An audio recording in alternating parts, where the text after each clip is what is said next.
মৈত্রবাড়ি রান্নাবান্নার তরফ থেকে সকলকে হ্যাপি নিউ ইয়ার জানিয়ে শুরু করছি আজকে স্পেশাল রেসিপি। প্রথমে চিকেনগুলোকে কুচি কুচি করে কেটে নিলাম। এরপর গরম তেলে পেঁয়াজ, রসুন, আদা বাটা দিয়ে জিরের গুঁড়ো, লঙ্কার গুঁড়ো, পরিমাণ মতো নুন, হলুদ দিয়ে মশলা কষিয়ে তাতে কেটে রাখা চিকেনগুলো দিয়ে আবারও ভালো করে কষিয়ে নিয়ে তাতে সেদ্ধ করা আলু মাখা দিয়ে দিলাম।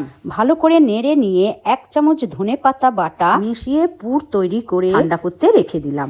এরপর আর একটা পাত্রে বেসন, সামান্য নুন, গোলমরিচ গুঁড়ো, জল ও ডিম দিয়ে একটা ব্যাটার তৈরি করে নিলাম। এবার পাউরুটিগুলোর মাঝখান দিয়ে কেটে একটা পাউরুটির ভিতর পুর ভরে আর একটা পাউরুটির টুকরো দিয়ে চাপা দিয়ে ব্যাটারে চুবিয়ে গরম তেলে ভেজে নিলাম। এইভাবে একে একে সবগুলো বানিয়ে ভেজে তুলে নিলেই তৈরি নিউ ইয়ারের সন্ধ্যে স্ন্যাক্স চিকেন স্যান্ডউইচ।